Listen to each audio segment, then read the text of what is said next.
Have an amazing woman here with us today for our show. This lady happens to be a recent graduate of the General Medicine from the Yugoslav Device Novgorod State University in Russia. And she happens to have made the news as the first black and female foreigner to have received the prestigious Red Diploma in a history of a Russian university. Welcome, Dr. Paulina Mayfield Dente. How was your studying back in Russia in the heat of the Russian-Ukraine war? There is war going on and so on. It made things a bit difficult because of the sanctions that later happened. We couldn't get access to some materials, especially for studies. Even libraries that we used to read on, make research and other things were all put on sanctions, and that's what I recall that was a bit difficult during the war. But other than that, everything was okay. Weren't you afraid? Not really. The funny thing is, with those there, we don't see much, but those outside rather put a lot of panic in us. Yeah. Oh. And how is the tension there? How is the tension there? It's okay. The tension is not much, in nothing that much, but everything is cool. Yes, okay. For now everything is fine. Yeah. Back to war. So how many years have you been away from Ghana? And what do you miss about Ghana? Okay, so I've been away for 7 years. Wow. And during my 7 years stay in Russia, I never returned home. So as you asked, what do I miss? I miss our Ghanaian food the most. Yes, that's basically that. Can you tell me one of your favorite Ghanaian food? Okay, so I'm sure most of my friends can even know. I like fufu very much. When light soup with goat meat. That's my favorite dish. Wow. Yes. So how do you feel being the first black and happen to be a female to have received the prestigious Red Diploma in the history of the Russian university? Tell me, how do you feel? I felt so fulfilled when the news came out because getting a Red Diploma in Russia is very difficult, especially my school, Yaroslav the Wise Novgorod State University. We study medicine in Russian language, and as we all know, medicine is already difficult. So getting such a diploma is not easy. You need to obtain all A's. Yes, all A's from your first year to the final year, and even the final exams. And aside that, there are some research and other school activities that you need to participate. For example, in my school, we have what is called the Olympiad. Olympiad is basically some competitions they organize. It can be science research competition and other competition. So all this, you are supposed to participate to get some grades before you can get such a diploma. So I felt so fulfilled.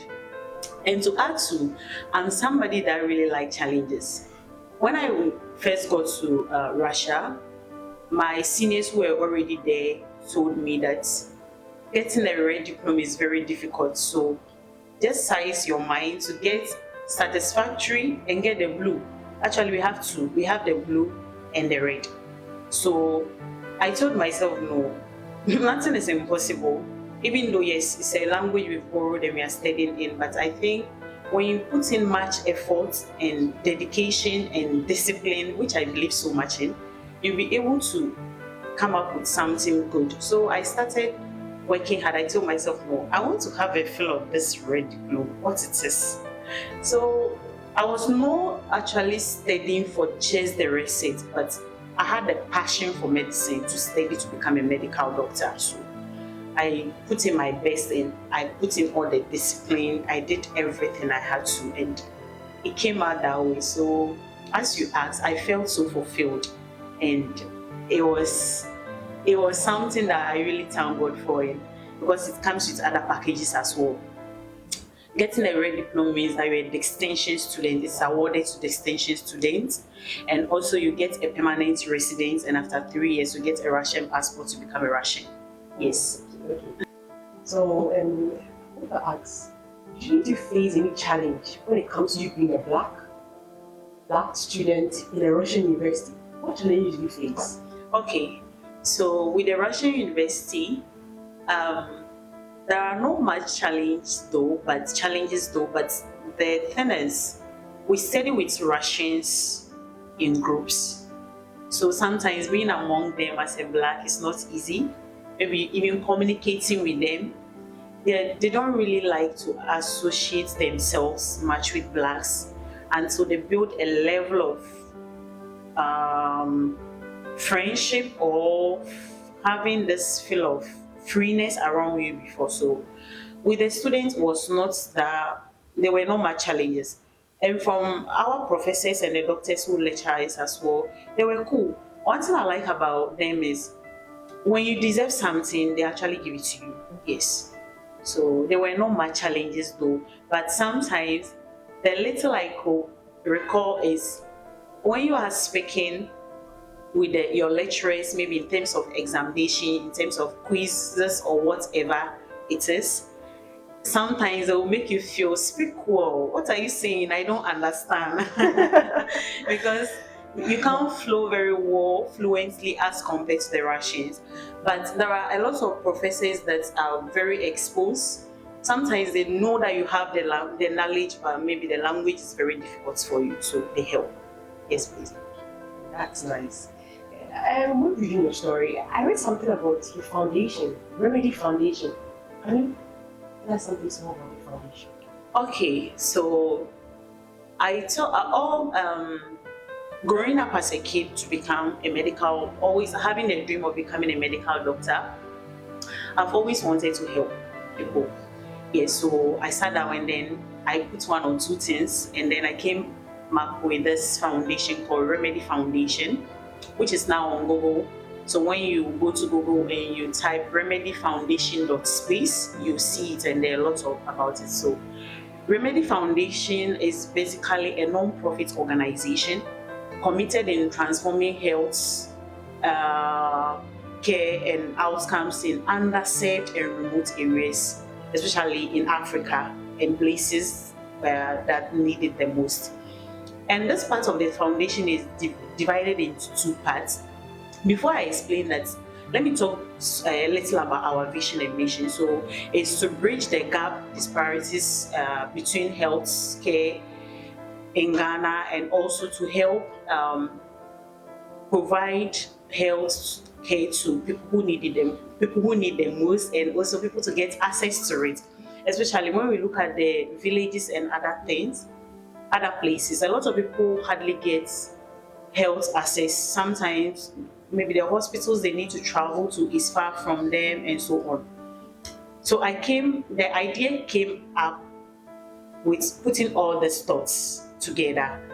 And part of the foundation is what is called the Remedy AI, which I'll explain a little on. So Remedy AI is basically, it's about like AI doctor. You're able to talk to an AI doctor by text or by communication.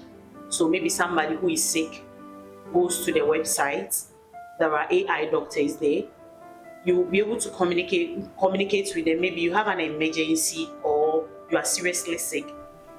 So this platform will provide easy access to healthcare, especially to people with the villages and other stuff. And also, you know that in our hospitals here in Ghana and Africa, let me put Africa because I'm looking at extending it to other African countries. We queue for medical access. Sometimes when we go to labs, even you go and do labs, they can tell you that your labs can be ready today. Maybe our system is down, there is light out, and so on. But with the Remedy AI, you get access to chat with an AI doctor, whether by text or communication, and then they are able to attend to you. This AI doctor will tell you what to do.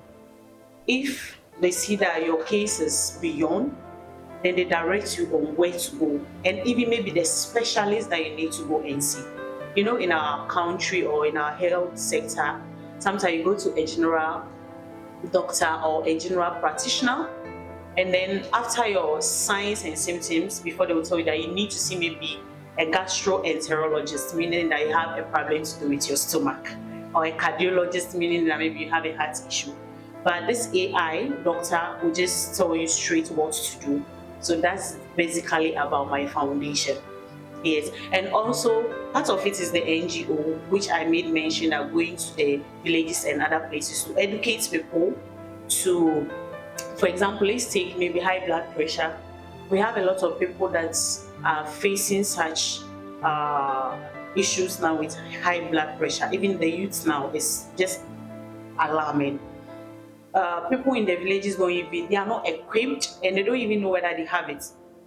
So my foundation is going to provide access in educating and helping people get to know their status in a lot of health related issues. Wow. Yeah, so with the NGO part, we need volunteers, partners, and then people who want to also donate to help it. That's the NGO part, and the AI part that I've already explained. That's amazing. So I want to ask this question too. Do you think AI will take your job as a doctor? Okay, so that's what people are saying. But I think one thing I have about AI, with the little understanding I have about this whole AI thing, is that, AI have a lot of accuracy because they don't work with emotions. For human beings, for example, I'll always limit most of the things to the health because I'm a medical doctor. Assuming you are performing an operation, maybe we add emotions and maybe the result or the outcome with the operation might not be good. But AIs, they work based on how they have been programmed. So I don't think it will take our jobs, being in whatever, not only doctors, but maybe it will just add a lot of accuracy to the stuffs we do. Because we're the same human beings are the people who do the programming for the AI to work. Yes, please. You talked about activities pertaining to the Red Diploma in achieving the Red Diploma. So can you tell us about the activities that you had to involve yourself in getting this Red Diploma? Okay. Not really, maybe you have to be involved with certain activities in getting the Red Diploma. When it comes to the academics, you really need to perform very well in your academics. But to add to that, I was a teaching assistant in the same medical school, which is Yaroslav the Wise, Novgorod State University. I taught third year, fourth year medical students, and my first batch of students are now in their final year. I think by God's grace, next year they'll be graduating as medical doctors too. And I have the third year students as well and the fourth year students. So I taught public health and also did some translations and other many more for my school. So I translate from the Russian language to the English language. That's textbooks. And I have to, I after the translation, sometimes when you translate some words, it's not really correct in the from Russian to English, right? So I go through to draft and I combined all this together with my studies as well. And I have a platform also on a Russian, there is this Russian platform called Avito. I have my platform there as a teacher. I teach English too. That's a private something. I teach the Russians who want to learn English language. That's amazing. Yes. Do you know this? Yes, please. Oh wow, that's amazing. And why did you choose medicine? To do medicine, and of all countries around the world, you chose Russia to further education. Can you tell us how? Okay, so I didn't get the opportunity to do medicine in Ghana. So having the passion or the dream of becoming a medical doctor, I told myself, no, I still have to try to see whether there will be a chance for me somewhere to do it. So through friends and research, I got to know that Russia is one of the good countries that offer good medical stand. And they are very good too. And I've always wanted to be part of a country where they are well skilled and very solid in terms of medicine. For example, during the COVID-19, Russia was the first country to discover the vaccine. And recently, they are the first country to also discover a vaccination for cancer. Wow. Yes. So I think it's a country that I've never regretted going to get some of the knowledge, and now I'm well skilled in most of the things. Wow. Yes, That's please. amazing. Seriously, that's amazing. Thank you. Oh, and I want to ask. So you said you were able to translate, translate even the books that Yes. you read from Russia to English. That's I really good. translate the textbooks you read in the medical school Wow. into English and some other materials. So this is basically based on the department I'm working with. Yes, please. So can you tell us about yourself, Paulina, like Okay. about yourself? So Dr. Paulina Mayfair Dente, a recent graduate from the Yaroslav the Wise Novgorod State University. And also, I'm a global health advocate and the CEO of Remedy Foundation. I went to my senior high school in Methodist Girls Senior High School, Manfi Kwapem, and that's basically me. Yeah, okay, what can I add to? So after my senior, I also went to Mata Ecclesia Sokode Bogame at home. I was in a boarding house from primary to GHS. Yes, I did science in Methodist Girls Senior High School. I was also part of the first team to start National Science and Maths Quiz. Wow. I was part of the main team, and they were kicked out of the prelims. Oh. Yes, and I was also part of the robotics team. So you could see that now my school is doing very well in terms of robotics. They go for a lot of competition, national competitions, and outside the countries up and down.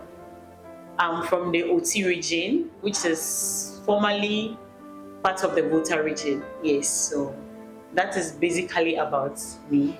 Oh, that's amazing to know. Hey, so when you came back to Ghana, have you tried any of our Ghanaian dishes? Of course, not just one, a lot. Yes. So in Russia, were you able to get some of our Ghanaian dishes to enjoy? How do you navigate that? Okay, Russia, no, because Russians, most of their stars are for them. Everything is about them. Yes, so even if you get the products to do the fufu, it won't be like our own. Maybe you need to buy what is called puri, which is like a potato powder and a starch for potato to be able to prepare the fufu, and maybe make some one or two to do your soup, some concoctions. Yeah, so we don't really have African restaurants there. In Moscow, they have few, but it's not really like other countries that have African restaurants and African food. Yeah. So I hope you have been going around visiting some nice places in Ghana. Not yet. I think I will do that. I'm so resting. Do that because I can see that. Hey, 7 years is the Yes, joke. please, 7 years is the yes. joke. Oh, that's amazing. That's amazing. So before you go, do you have any few words that you want to tell any Ghanaian youth out there? Any words you want to share after the experiences you've gained outside of Ghana? Any words of encouragement? Maybe you find yourself in a situation that you went through. Can you share with them? Yes, please. What I would like to say is that when one is determined and you add discipline and God, everything is achievable. And also, I think if you want to do a course or something and you don't get access to it in Ghana here, that shouldn't stop you. Maybe other places can help you bring the best out of you. From the beginning of the interview, I said I couldn't get the opportunity to offer medicine in Ghana, but that didn't stop me. So I believe that when you set some goals for yourself and you add discipline with God, everything is achievable. I want you to say something. Say some of your Russian friends. They've been watching us from wherever they are. Здравствуйте, дорогие друзья. Меня зовут Паулина, это очень приятно, я очень скучаю по вам. И здравствуйте моей семье тоже, здравствуйте все, которые меня любят, я вас люблю тоже. Спасибо большое. Wow, wow, wow, that's amazing. That's amazing. I didn't understand anything, but seriously, that is amazing. It's amazing. It was great having you, Dr. Paulina. Hope to often hear about you, and we wish you all the best in your endeavor. So Thank you so much for thank having you, me. thank you, so thank you. much. So this was time with Dr. Paulina. Heard about her, you've heard her story. Whoever you are, any Ghanaian youth out, I want to encourage you that whatever you seek to achieve, believe it, and you surely achieve it. Thank you. See you next time, right here on Ghana News Guide. Bye.